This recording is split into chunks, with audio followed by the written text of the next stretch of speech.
Il disait, heureux les pauvres, le royaume de Dieu est à eux.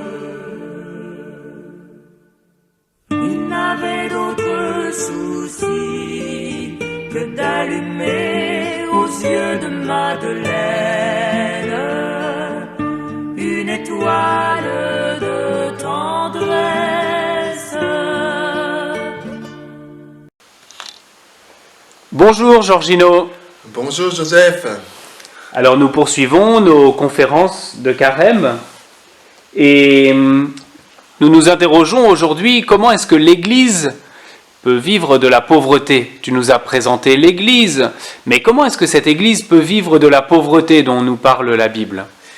Alors, la première chose, il faut se rappeler que l'Église ne fait qu'une seule chose, c'est d'imiter Jésus, son Seigneur. La première chose. Et c'est essentiel. Donc, elle ne cherche pas à faire quelque chose d'autre, elle ne fait qu'obéir à la voix de son Seigneur en l'imitant. C'est pour cela que l'Église qui est constituée à partir de la Pentecôte vit en vivant 4 choses essentielles. Nous sommes en acte 2. Donc après la Pentecôte, on retrouve donc une communauté réunie qui accepte donc la foi en Jésus, avec une vie de prière, une vie de communion, une vie à l'écoute de la parole, une vie de partage. Et donc, modéliser même sur Jésus, l'Église donc va reproduire la générosité de Jésus. Et les lettres du Nouveau Testament, et en particulier la lettre aux Philippiens, est essentielle. Car elle va dire, donc Saint Paul va inviter les chrétiens à la générosité en leur disant de se rappeler que Jésus lui-même, il s'est fait pauvre, lui qui était riche, pour nous enrichir de par sa pauvreté. Donc l'Église ne veut pas vivre autre chose.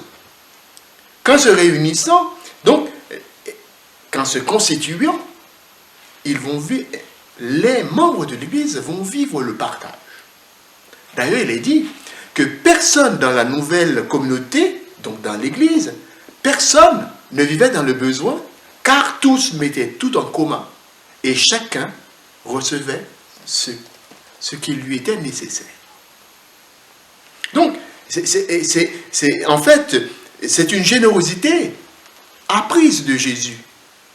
Non pas dans un enseignement oral théorique, mais parce que Jésus lui-même, il s'est fait pauvre.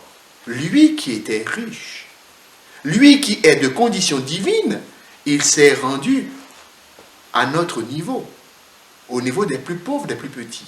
Et c'est ce que fait l'Église. C'est pour cela aussi, il faut peut-être aller dans Actes au chapitre 3. Et là, c'est très intéressant. On nous présente Pierre et Jean qui montent au temple pour prier.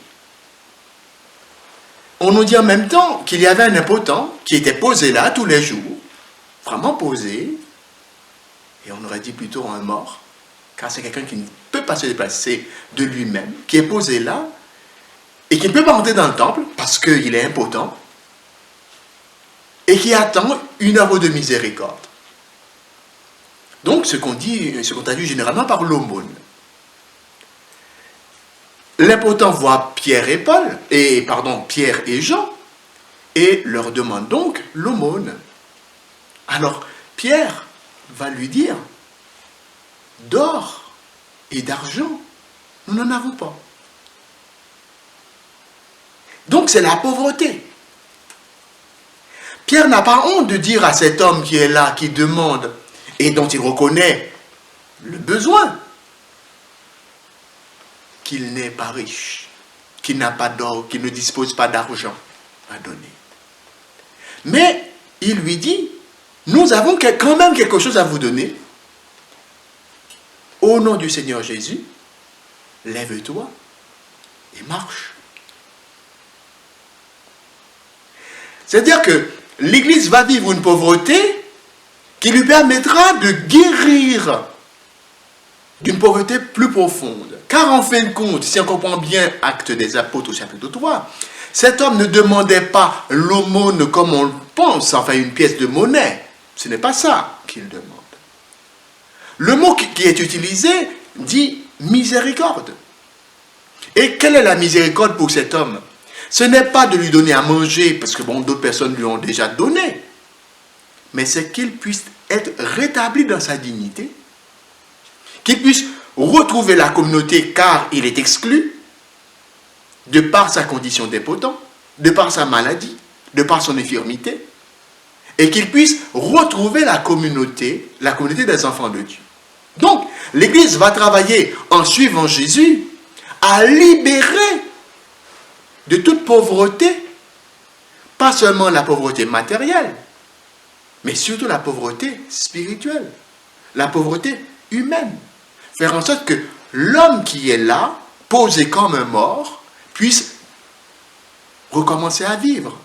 D'ailleurs, le mot qui est utilisé pour lui dire « lève-toi », c'est l'un des deux mots, des deux verbes utilisés dans la Bible pour dire résurrection. Egeiro, lève-toi, ressuscite, passe à une autre vie. Et donc la mission de l'Église, en suivant Jésus, en imitant Jésus, en reprenant, en refaisant ce que faisait Jésus, en actualisant ce que faisait Jésus, mais dans notre temps, eh bien c'est de restaurer l'homme dans sa grandeur, dans sa dignité. C'est de détruire cette pauvreté qui est une misère, qui est une calamité. Car ne l'oublions pas, Dieu ne veut pas d'une société qui produit des pauvres. Et quand il y a une pauvreté, donc il faut que nous répondions par des gestes de miséricorde, de générosité.